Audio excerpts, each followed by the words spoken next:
Olá, sejam bem-vindos a mais um vídeo do estudo da Gênese. Meu nome é Renato José, sou um estudante e trabalhador espírita. Faço parte de um centro espírita virtual também, o GEVEC, Grupo Espírita Virtual Esperança e Caridade.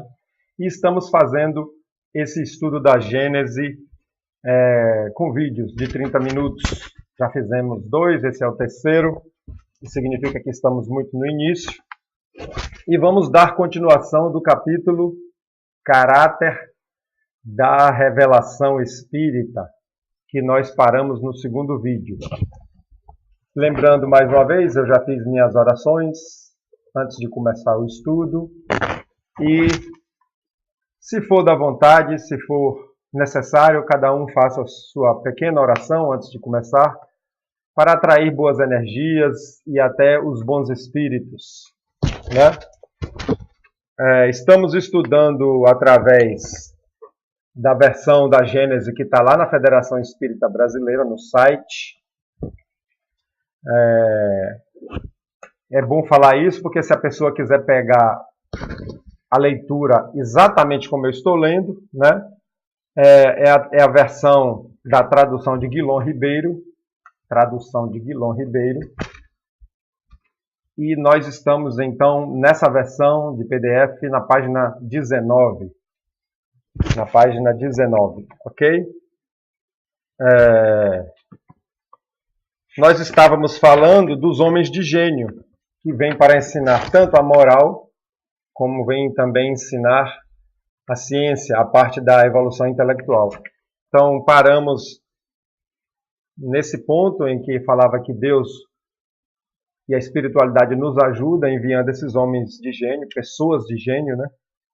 E estamos aqui no item 6, na página 19. Então eu vou ler só um parágrafo anterior para a gente pegar o fio da meada, certo? Peço que deixem observações no vídeo, nem que seja para marcar a presença, deixem observações. Deixem perguntas se quiserem, porque quando tiver pergunta o suficiente, farei um vídeo só com as perguntas e poderemos fazer reunião pelo Skype também ao vivo para conversarmos, tá bom? Então vamos lá, pegando um parágrafo anterior ao item 6. Os homens progridem incontestavelmente por si mesmos e pelos esforços da sua inteligência, mas entregues às próprias forças, só muito lentamente progrediriam, se não fossem auxiliados por outros mais adiantados, como o estudante o é pelos professores. Todos os povos tiveram homens de gênio, surgidos em diversas épocas, para dar-lhes impulso e tirá-los da inércia. Inércia é a paralisação, né? A física estuda a inércia. O corpo em repouso ou em velocidade constante. Então, para dar um impulso, para dar uma aceleração, Deus, através da espiritualidade, envia homens de gênio. Pessoas de gênio que sabem mais do que nós, tanto para ensinar a moral, como para trazer as descobertas, as curas, as invenções. Então, trazem esses homens de gênio. Então, porque se fôssemos evoluir por força das coisas, por força da lei de progresso natural, como faz os animais evoluírem, como faz os vegetais evoluírem. Se fosse só depender dessa evolução natural, seríamos muito lentos. Então, eles trazem essas pessoas, esses espíritos de gênio reencarnam para nos dar mais vontade, nos despertar mais interesse do esforço próprio para a evolução. Então vamos lá. Desde que se admite a solicitude de Deus para com suas criaturas, por que não se há de admitir que espíritos capazes, por sua energia e superioridade de conhecimento, de fazerem que a humanidade avance, encarnem pela vontade de Deus, com o fim de ativarem o progresso em determinado sentido? Foi o que eu acabei de comentar. Se as leis de Deus nos faz evoluir, Por que duvidar que espíritos preparados para nos ajudar não reencarnariam para isso, né? E tem certos espíritos que vêm, certos homens de ciência, homens de gênio, que realmente lançam a teoria, lançam um novo paradigma e nós damos um salto no entendimento da vida, com novas descobertas, tanto da ciência, né? A fisiologia, como nós falamos antes, a fisiologia, a química, a física, a astronomia, tantas coisas, a psicologia, a teoria que Freud trouxe, por exemplo, foi um salto no entendimento do nosso psiquismo, né? O que Galileu trouxe de teoria para o universo foi um salto enorme, descobrir que a Terra não é o centro do universo. Então, é assim que Jesus Cristo cuida de nós. É bom entendermos Jesus não apenas como um mito de religião, nem aquela figura divina que veio apenas nos trazer o sentido moral das coisas. Mas nós aprendemos com a doutrina espírita que Jesus é um espírito de inteligência superior, total, né? E ele dirige a Terra, ele governa, ele coordena as coisas da evolução da Terra, como um trabalhador de Deus, claro. Por que não admitir que eles recebam missões como um embaixador as recebe de seu soberano, um embaixador de um país, né, fora do país? Tal o papel dos grandes gênios, que vêm eles fazer, senão ensinar aos homens verdades que estes ignoram e ainda ignorariam durante longos períodos, a fim de lhes dar um ponto de apoio mediante o qual possam elevar-se mais rapidamente. Está muito claro, né? Coisas que levaríamos muito tempo ainda para descobrir por nossos próprios esforços, esses homens de gênio nos explica e nos faz avançar mais rapidamente. Esses gênios que aparecem através dos séculos como estrelas brilhantes, deixando longo traço luminoso sobre a humanidade, são missionários. Tá vendo? São missionários. Ou, se o quiserem, messias. O que de novo ensina aos homens, quer na ordem física, quer na filosofia, são revelações. Então, esses ensinos são revelações. Eles vêm revelarem coisas que já estão aí e que nós ainda não descobrimos, né? Eu falei nos outros vídeos, exemplos, né? Lá atrás, o fogo é da natureza, mas não havia sido descoberto. E vem toda a ciência, toda a indústria, toda a tecnologia, toda a percepção da mente, da psicologia, tudo coisas que são naturais, mas que nós não havíamos descoberto. Isso aqui é Kardec tentando nos dar a ideia do que é uma revelação, né? Então, esses ensinos são revelações.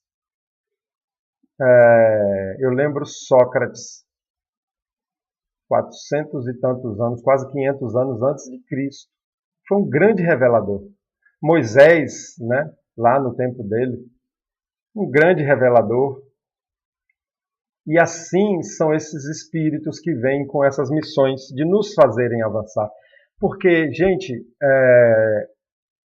nós estamos num planeta, uma das moradas dos espíritos, uma das moradas da casa do Pai, o planeta Terra, um dos milhões de planetas do universo, e aqui tem toda uma história, toda uma trajetória, né? De começar a vida, de começar o reino animal, o reino vegetal e o reino hominal, essa palavra é bem espírita, acho que nem tem no dicionário, e fazer tudo evoluir, esses princípios espirituais evoluírem em constante idas e vindas no mundo espiritual, desencarnando, reencarnando. Então todo esse projeto é administrado, pela espiritualidade superior, né? E a doutrina espírita veio revelar isso de que há a reencarnação e que há sempre uma continuidade. E que nós assumimos responsabilidade pelos nossos atos. Quando levamos dores e prejuízos aos outros, a consequência é dolorosa. Quando levamos bem-estar, fraternidade e ajuda aos outros, a consequência é benéfica, é prazerosa. Aí o sentido de inferno e céu, né, na visão espírita. Se Deus suscita reveladores para as verdades científicas, pode, com mais forte razão, suscitá-los para as verdades morais, que constituem elementos essenciais do progresso. Tais são os filósofos cujas ideias atravessaram os séculos. Então, vêm reveladores tanto para a nossa evolução intelectual, como reveladores para a nossa evolução moral. Os filósofos, ele é colocado aqui como para a revelação moral. Os grandes cientistas, para a revelação intelectual. No sentido especial da fé religiosa, a revelação se diz mais particularmente das coisas espirituais, que o homem não pode descobrir por meio da inteligência, nem com auxílio dos sentidos. E esse conhecimento lhe dão Deus ou seus mensageiros por meio da palavra direta, quer pela inspiração. Então, tanto pela palavra direta, como pela inspiração. Como é que a gente recebe pela palavra direta? Por eles que reencarnam e nos falam diretamente. O próprio Jesus, o espírito mais evoluído que pisou no planeta Terra, veio falar de forma direta para nós sobre o amor, sobre a moral, sobre o perdão. Né? Neste caso, a revelação é sempre feita a homens predispostos, designados sobre o nome de profetas ou messias, isso é, enviados ou missionários, incumbido de transmiti-la aos homens.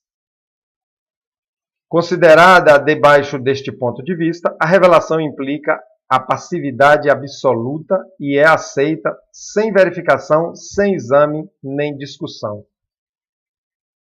Então, nesse aspecto que ele falou da revelação, trazida por profetas e messias, né, ela é uma revelação baseada na fé. São aquelas coisas que a ciência ainda não pode provar, são aquelas coisas que o nosso desenvolvimento psíquico não acompanha. Então, uma revelação implica a passividade, que é fé. Mas os espíritos já consideram confiáveis pelo método que foi utilizado por Kardec. Esse pedacinho é uma anotação minha. Então, quando a gente lê na literatura espírita, né, vamos falar aqui do Livro dos Espíritos, quando a gente lê algo que depende de fé, e que os espíritos nos dizem ainda não há intelectualidade, falta-lhes um sentido para compreender.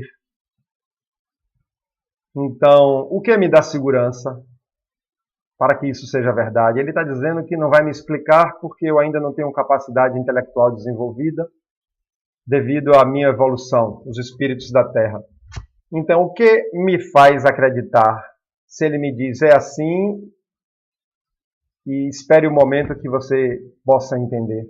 O que me faz acreditar é toda uma base que tenho e que a maioria dos espíritas tem de saber como que foi nos apresentado esse paradigma, como foi nos revelado que há espíritos nos ensinando e que há espíritos de várias categorias, evoluídos, puros, e há espíritos inferiores também, mentirosos e ainda na maldade.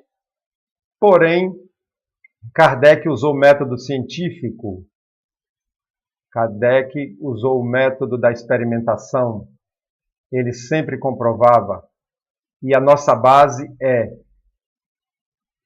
os fenômenos que aconteceram e que levaram à curiosidade de pesquisa, principalmente de Allan Kardec, né, como as mesas girantes na burguesia da França, como as irmãs Fox nos Estados Unidos, e toda uma continuação do processo, né, que Kardec conclui que para um efeito inteligente, uma causa inteligente, já que aqueles fenômenos respondiam perguntas, os movimentos das mesas respondiam perguntas. Então ele falou, isso é um efeito inteligente. A causa que está por trás disso tem que ser inteligente. Né? Médiuns falavam de coisas complexas que jamais saberiam.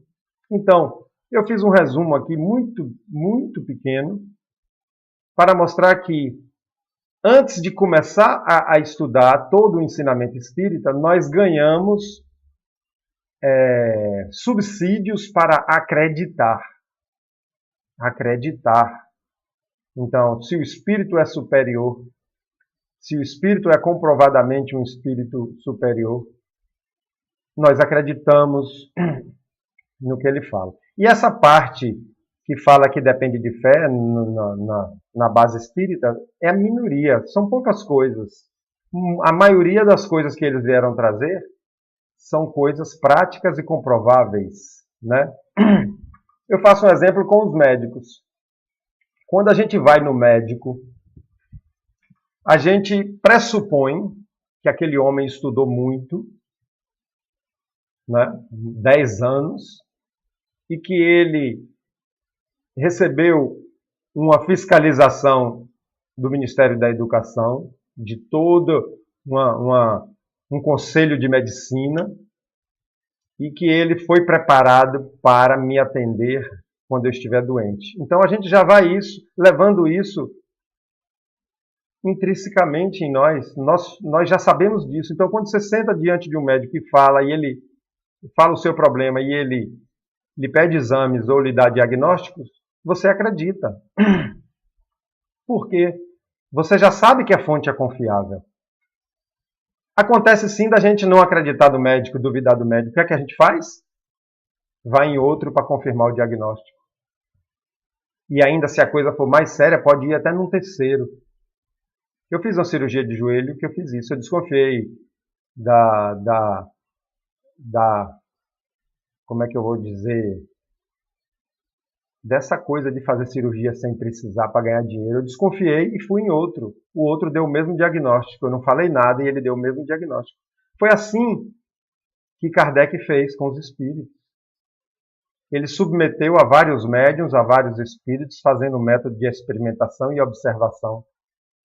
Por isso que nós acreditamos. Item 8 aqui, virando a página. Todas as religiões tiveram seus reveladores, e estes, embora longe estivessem de conhecer toda a verdade, tinham uma razão de ser providencial, porque eram apropriados ao tempo e ao meio em que viviam, ao caráter particular dos povos a quem falavam e aos quais eram relativamente superiores. Isso aqui é muito importante. Olha só, a cada tempo tem os reveladores. Eu falei aqui de Moisés e de Sócrates. Falei de um passado longínquo de Galileu e de... Falei de Galileu, falei de Freud. Então, cada um num tempo, cada um numa época. E ele fala, ó, apropriado ao tempo, ao meio que viviam, aos povos em que falavam. Por isso, gente, Jesus disse que ele não podia falar todas as coisas quando ele esteve aqui.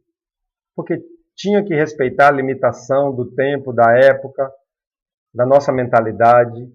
E sempre vem novos reveladores morais e intelectuais de acordo com o tempo. Aquele que veio descobrir o átomo, aquele que veio descobrir a energia atômica e veio revolucionar com o transistor, veio de acordo com o tempo. Não adiantava esse homem reencarnar no século III, no século V. Entendeu? E é esse o grande motivo da revelação espírita.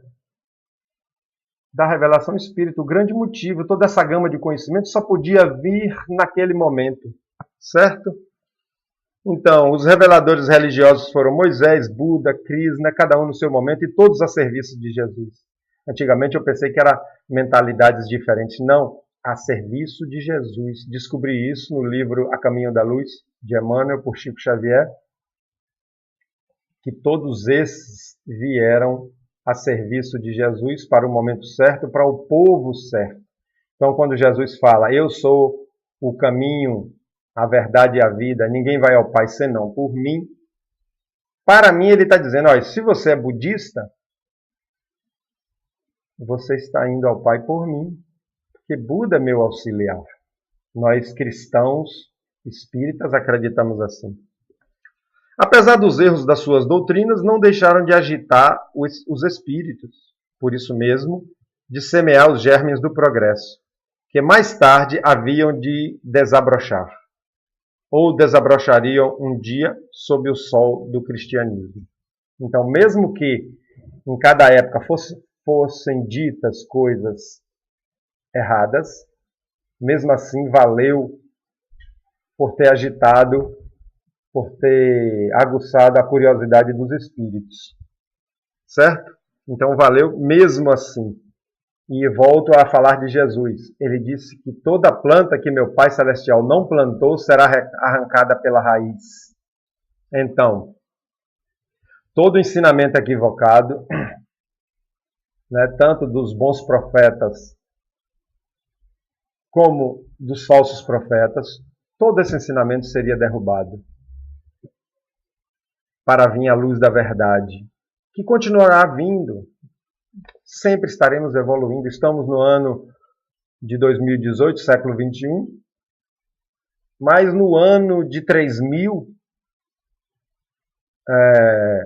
estaremos recebendo novas luzes sempre. No ano de 400.000 estaremos recebendo novas luzes até o final do planeta, porque o planeta morre. E os espíritos que aqui estão continuarão sua evolução em outras dimensões, em outras galáxias, continuarão evoluindo. Foi assim que Jesus evoluiu. É, pois, injusto se lhes lancem anátema em nome da ortodoxia, porque dia virá em que todas as crenças, tão diversas na forma, mas que repousam realmente sobre um mesmo princípio fundamental, Deus e a imortalidade da alma, se fundirão numa grande e vasta unidade, logo que a razão triunfe dos preconceitos. Anátema significa a reprovação enérgica, a maldição. Então, ele diz que é injusto lançar reprovação a todas as formas de acreditar em Deus, porque chegará o dia em que tudo se unificará. Né? E ortodoxia, né? Ele fala, se lhes lance anátema em nome da ortodoxia. Então é mesmo que dizer que se reprove, que se lance maldição, em nome de um dogmatismo religioso, em nome de uma conformidade absoluta de um padrão. Então eu tenho o meu padrão de compreender as coisas. E eu condeno todos os padrões diferentes do meu.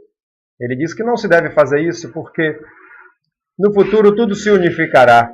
Se uma pessoa acredita que Deus tem o nome de Jeová e que é proibido pela lei de Deus doar sangue, ele está dizendo, não lance anátema.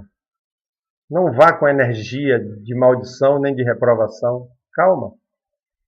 Tudo se unificará com as luzes das revelações e com as reencarnações, não é isso? E ele fala que todas se baseiam em Deus e a imortalidade da alma. Toda fé religiosa, todo direcionamento religioso se baseia em Deus e imortalidade da alma.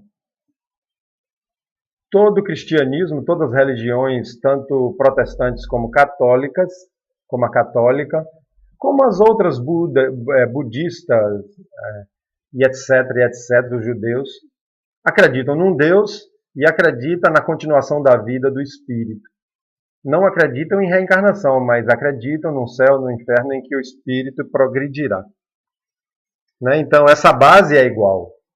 Eu acho interessante, às vezes, alguns palestrantes espíritas que eu conheço tiveram que falar em reuniões ecumênicas, onde haviam todo tipo de cristãos. E ele deve se basear nisso. Deve se basear nessa ideia de Deus, da imortalidade da alma, do perdão, do amor, coisas que a gente concorda, né?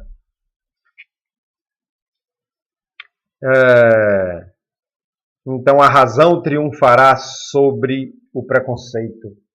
A razão triunfará sobre o preconceito. Já vem triunfando, né? Já vem triunfando e chegará a eliminar os preconceitos. Infelizmente, as religiões han sido sempre instrumentos de dominação. O papel de profeta ha atentado a ambições secundárias. Olha que Kardec escreveu isso no século XIX e olha como está atual. O papel de profeta, né, ha atentado a ambições secundárias e as religiões han sido sempre instrumento de dominação. E tem-se visto surgir uma multidão de pretensos reveladores, ou messias, que, valendo-se do prestígio deste nome, têm explorado a credulidade em proveito do seu orgulho, da sua ganância ou da sua indolência, achando mais cômodo viver à custa dos iludidos. A religião cristã não pôde evitar esses parasitas. Olha, chamando as pessoas que se aproveitam da religiosidade por orgulho, por ambição, chamou de parasitas. Parasita é como o carrapato no cão, é como o piolho na cabeça da gente, sugando o sangue para viver, né? Então, quando ele fala de indolência, né, tem explorado a credulidade em proveito do seu orgulho, da sua ganância, da sua indolência. Indolência é ausência de dor, indiferença com os outros, ou seja, falta de amor. Eu não tenho nenhum problema em ver o outro sofrer para eu explorá-lo. Só um exemplo, viu, gente? Eu tenho sim problema em explorar os outros, em ver o outro sofrer. Eu tenho empatia, já desenvolvi alguma. Então, esses falsos profetas não se preocupam, né, de explorar em nome de seu orgulho e de sua ganância. A tal propósito, chamamos toda a atenção para o século XXI de O Evangelho segundo o Espiritismo. Haverá falsos cristos e falsos profetas. Está escrito no Evangelho segundo o Espiritismo. Então ele chama a atenção para reforçar a sua explicação, certo? Vamos ler só mais esse item 9, porque, como vocês sabem, meu propósito é deixar vídeos de 30 minutos. Haverá revelações diretas de Deus aos homens? É uma questão que não ousaríamos resolver, nem afirmativamente, nem negativamente, de maneira absoluta. O fato não é radicalmente impossível, porém nada nos dá dele prova certa.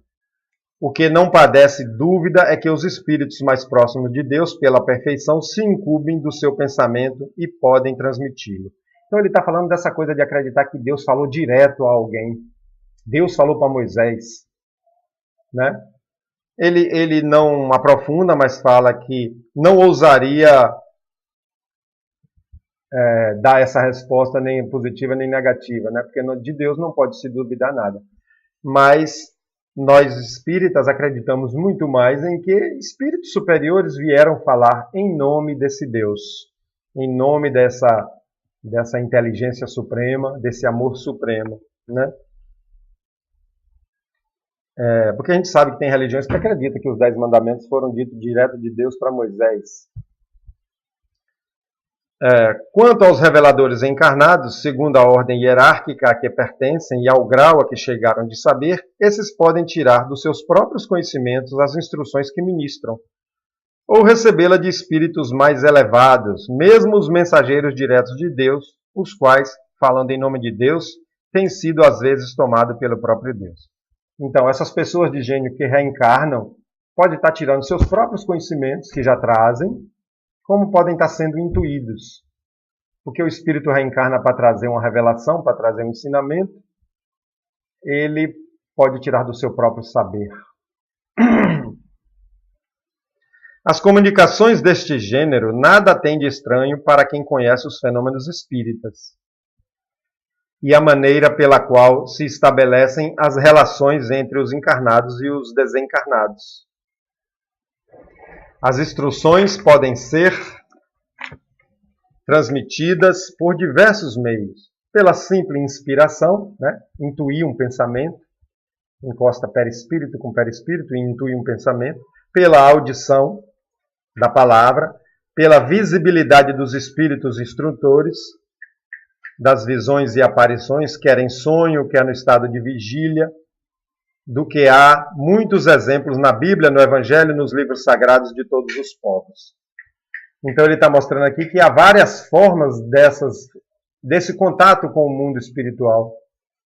Né? Pode até ser por audiência, né, ouvindo, pode ser por intuição, por inspiração, pela visão, visibilidade dos espíritos, ou durante o sono, que a gente se desloca para o mundo espiritual e lá tem contato com eles.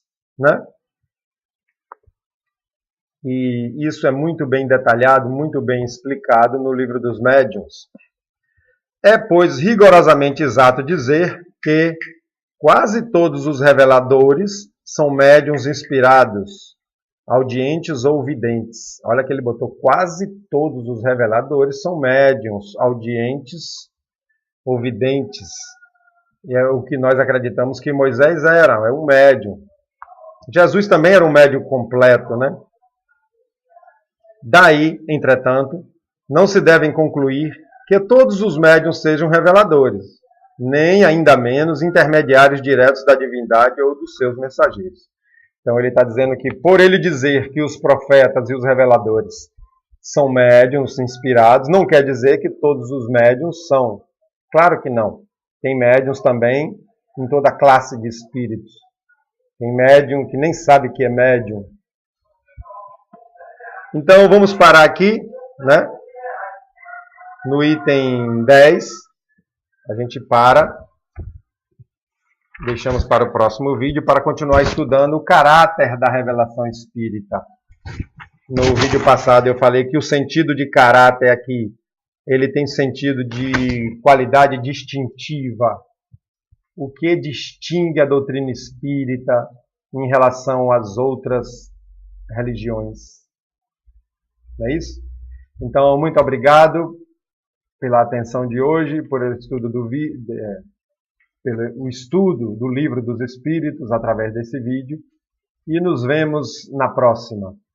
Você que está acessando esse vídeo e não faz parte do GEVEC ou ainda não me segue, se inscreva aí no canal para que a gente fique cada vez mais motivado e também para saber quando eu lançar outros vídeos. Eu não vou só lançar só vídeo de estudo, vou lançar pequenos vídeos também sobre temas diversos. Um grande abraço, fique com nosso Senhor Jesus Cristo em vossos lares e nos vossos pensamentos, para que entremos em boas energias. Até a próxima, minha gente. Um abraço a todos.